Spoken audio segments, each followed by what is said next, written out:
Yet another Christian who quotes Ephesians 2, 8 and 9, but not 10 through to 12. I'm going to read it all for you so you get the full context. For by grace, which is conviction, you are saved through faith in that conviction to obey God. And not of yourselves, it is a gift of God, not of works of the sacrificial law, lest any man should boast. Okay, now let's keep going. You might not have ever heard this. For we are his workmanship, created in Messiah Yeshua unto good works, which God hath before ordained that we should walk in them. We should be walking in the good works.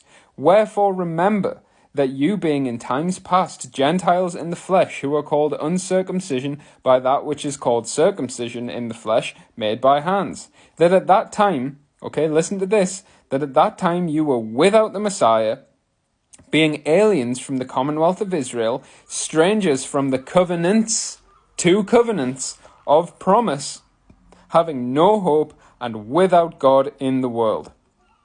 But now, in Yeshua Messiah, you who sometimes were far off are made nigh by the blood of the Messiah. Okay, so verse 13 tells you so clearly that now that Yeshua the Messiah has come along, now you are redeemed and you have been brought back to the covenants of promise and back to the commonwealth of Israel. And now you do have God in the world and you do have a Messiah. So if you aren't keeping the covenants of promise, keeping the Ten Commandments and eating clean, then you are still without the Messiah. You are still without God and you are still a stranger from, or an alien from the commonwealth of Israel. And in doing that, you perfectly fulfill Hebrews 10, 28 and 29.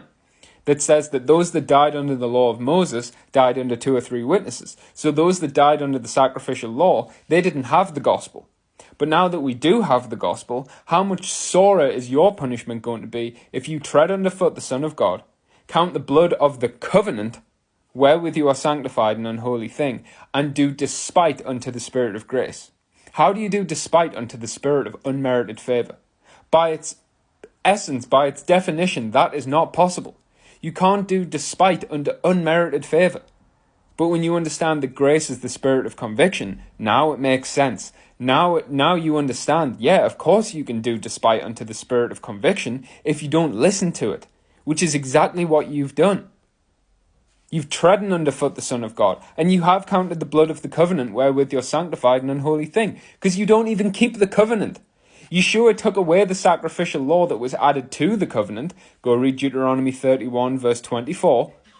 Yeshua took away that sacrificial law that was added to the covenant so that we could return to the covenant in obedience. But now you don't even want to obey the covenant because you hate God.